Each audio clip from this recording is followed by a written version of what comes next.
Jama'a ba fa gama ba. Kaya fa sauka suke yi har yanzu. Kaya fa suna sauka har yanzu. Ina kasar American din ne? Ina munafukan Larabawan suke ne? Ina masu ganin cewa an kai jamhuriyar musulunci kasa ina suke? Ina masu murna ina masu dariya? Dan Allah ku yoyi baya. Wai kasar Yahudi ce ake mata ruwan bamabamai yadda kuka san daga Allah yadda kuka san cewa daga sama ne ake aiko shi? Ina waɗanda suka shiga ramin karkashin ƙasar ne? Ina wanda suke tunanin cewa idan sun shiga ramin ƙasa shikenan sun tsira? Wallahi Allah kaɗai ya san ɗaruruwan ramin ƙasan da aka binne a ƙasar Yahudu, waɗanda suka shiga suka ɓuya.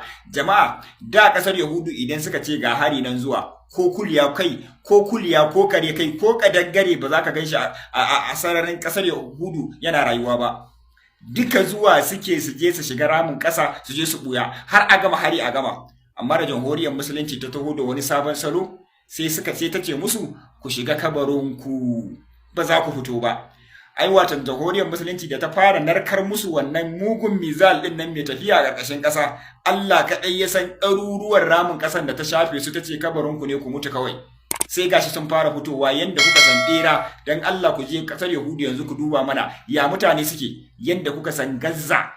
Yanda kuka san Gaza haka mutane suke, tuni sun fito daga ramin ƙasa suna rayuwa a saman titi, saboda a nan ne ko da harin ya zo za su iya tsira.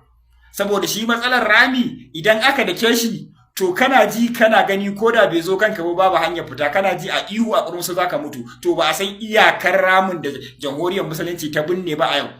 Shi yasa yanzu za ku ga ƙasar Yahudu ta ko ta ina sun fito a rami. Duka in ka duba titi ko ina su ne kuma ga hare-hare sauka suke yi. Wallahi yau kasar Yahudu ba su taɓa ganin azaba irin na yau ba, kuma jamhuriyar musulunci ta riga ta sa hannu ta ce fa sai ta mai da ita toka, sai ta shafe ta.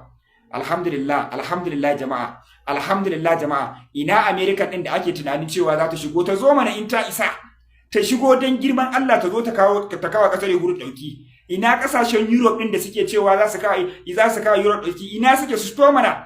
Ina kasashen munafukan Larabawan su fito mana? Ƙasashe sama da 40 da kusan guda 5 ne suka ja tinga, kuma kowa ya tsaya ganin cewa wata ƙasa ce za ta zo ta farma Iran. Shi yasa suka ce ku barta, ita ta taba ta, ita za ta gama da ita. Shi yasa duniya ta yi shiru. Jama'a, yau da ƙasar America ta shiga ko wasu ƙasashen sun shiga, da yau fa yakin duniya na uku ya tabbata. Kuma su ne ba za su yi nasara ba, saboda kasashen da ba su taɓa tunanin cewa suna yi wa suna goyon bayan jamhuriyar musulunci ba, sun haɗa makamansu. Jama'a, duk wani makamin nukiliya wanda yake sararin duniya nan fa a yanzu ba wanda ba a rede yake ba. Babu wanda ba a rede yake ba, na ɓangaren Europe ɗin, da na ɓangaren Rasha da China ɗin, da na ɓangaren sauran ƙasashen duka, da masu kare ƙasar Yahudu da masu kare ƙasar Iran. Kuma kowace tana jira ne. Wannan faɗan da kuka ga ana yin shi a yanzu cikin daren nan tsakanin Iran da Isra'ila da ƙasar Yahudu, wallahi azin ƙasar American babu yacce za ta iya ta shigo ne, tana kallo irin jugayen ƙasashen da idan ta motsa su ma za su motsa. Sun tsaya ne sun ce ku bar su da su shi yasa. Wallahi jama'a, alhamdulillah, alhamdulillah, alhamdulillah, alhamdulillah, alhamdulillah, alhamdulillah. Nan ba sun haukace. Jiragen yakin kasar American F-13 da F-15 da kuma manya-manyan jiragen kasar American na yaki wanda suka zo suka jibga shi a kasar Yahudu, a yanzu haka a sararin samaniyar Iran sauke shi ake yadda kuka san shanu. Iya defense aiki yake, sai dai ku ga pak. Duk wani makami da za su harbo shi wallahi sauke shi ake yi, babu wanda ya shiga. Ashe harin ɗazuma a cikin gida ne ba a waje bane.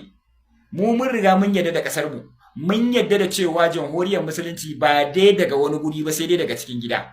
Mu mun yi mamakin yadda muka ga ruwan hare-hare, na rantsi da girman Allah mun yi mamakin wannan. To dan Allah yanzu cikin daren nan ku je ku duba F-15 da F-13 da duk wani makami da kasar America take tunanin ta ba kasar mamaya, to a yanzu haka zubar da shi ake. Babu jiragen da ba a zubarwa. Allah ya kai mu safe ku ga irin konson jiragen saman da aka lalata. A yanzu magana nake muku, kuma jamhuriyar musulunci ba ta yi amfani da jirgin sama ko ɗaya ba.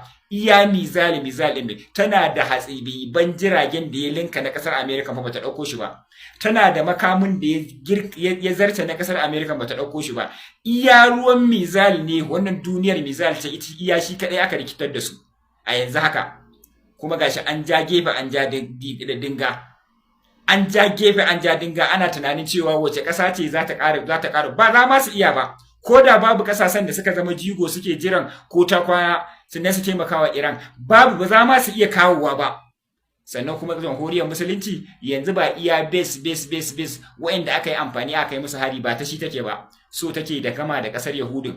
Yanzu ne yan uwanmu na Falastin za su samu lafiya, yanzu ne wannan muggayen harin da ake kai musu ya riga ya ƙare, daga yanzu ne an yi ta ƙare.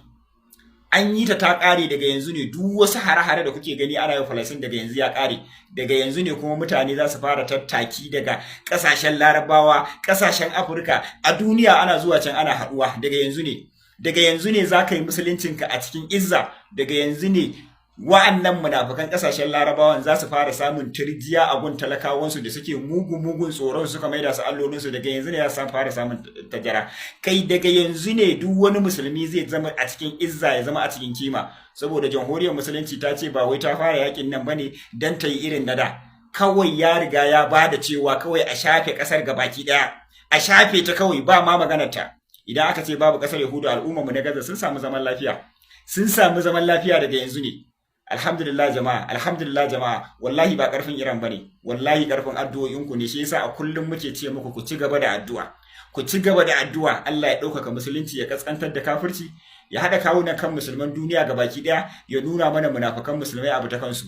Mun yi bakin ciki amma kuma mun yi farin cikin da muka daɗe ba mai irinsa ba, har yanzu dai kaya sauka yake yi, har yanzu ɗeraye wanda suka shiga cikin ramuka suna nan yawo suke babu gurin ɓuya, wai ba Yahudiya ne yake kiran Allah, yake kiran a kawo masa ɗauki, babu gurin ɓuya, babu inda aka je aka yi, saboda mizal ɗin Iran ɗin shi a cikin ƙasar ma ɓanna ake yi, ga kuma amfani da aka yi gabaki ɗaya, aka rikita tsarin ƙasar gabaki ɗaya, an sace bayananta. Wallahi da Netanyahu ya tsaya da a yanzu babu shi, da a yanzu ya mutu. Dama mu Netanyahu wannan fuska muka ɗauke shi, kuma a yanzu jamhuriyar musulunci ta ce fa jini da jini, rai da rai, ba wani magana cewa wai ku kashe mana babba mu je mu samu bari ɗinku mu kashe wani mu lalata muku, ta ce ba maganar wannan, babba ko kashe mana babba za mu kashe muku. Har yanzu ba wa martanin kashe shugaban sojin Iran fa ba a yi shi ba. Shugaban jamhuriyar musulunci ta ce jini da jini, duk inda suka shiga a duniyar nan sai sun kashe su, sai sun kai musu hari, duk inda suka shiga. Kuma a yanzu ana nan ana tagin ɗinsu, ana assassinating ɗinsu, ana ganin inda suka je da inda suke guduwa da inda suke ɓoye. A yanzu tsakanin cikin kwana uku nan sai kun ga ko Netanyahu ko shugaban sojojin tsaron su ko kuma wasu abu shi ma babu su, kamar yadda suka yi wa jamhuriyar musulunci, jini da jini kawai. Alhamdulillah jama'a, wato jama'a ina ganin cewa rabon da in yi bakin ciki irin na yau, wallahi tun lokacin da mahaifiyata Allah ya dauki rayuwarta, kuma rabon da na yi farin ciki irin na yau, kai ni dai zan iya cewa ban taba haduwa da ranaku wanda bakin ciki da farin ciki suka zo min a lokaci ɗaya ba irin wannan ranakun.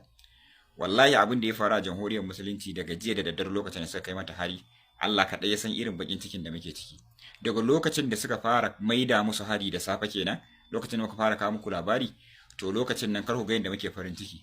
Daga lokacin da kuma abin ya ƙara juyawa daga azhar, abin da ya zo la'asar, a lokacin ma ni ban ma san inda kaina yake ba, amma cikin ikon Allah daga la'asar kuma abin da ya zo mangariba, inna lillahi wa inna ilaihi raji'un, ba abin da zamu ce sai dai mu farin ciki, mu wa Allah salati, mu wa Allah godiya. Wallahi jama'a, kai kana ganin wannan aikin ka san ba wai aiki bane na jamhuriyar musulunci, aiki ne na zunzurutun addu'o'in da al'ummar musulman duniya suka shiga. Ni na tabbatar akwai wanda aiki ba su fita ba, akwai wanda gida ba su fita ba, akwai wanda a kasuwa rufe kasuwar suka da gida suka zo suka riƙi tarbi suka ci gaba da addu'a, kuma Allah ya karba addu'ar mu. Saboda mahangar addinin musuluncin tamu ce ake nema a kai ta ƙasa, mahangar musuluncin tamu ce wata jigo, wata giwa da ake so idan babu ita babu musuluncin, saboda ita kadai ce ta zama gagarbadau, ita kadai ce in kuma akwai wata ƙasa aka faɗa mu babu ita sai dai munafukai, su kadai ne suka yi aikin da ya dace, kuma yau aka haɗa munafukai. Jama'a kun san wani abu, duk hare-haren da aka yi wa jamhuriyar musulunci fa ba a hare ta jiragen yakin saman Isra'ila ba fa, duka a cikin gida ne aka haɗa baki da munafukai aka so aka Iran ƙasa. Duk wannan harin da kuke gani an kai wajen nukiliyanta, an kai iya defense ɗinta, an kai wasu abubuwa, duka jirgi bai taso guda ɗaya daga ƙasar Yahudu. Suna wani maganar jirgi 300 jirgi 400, duk ƙarya ne.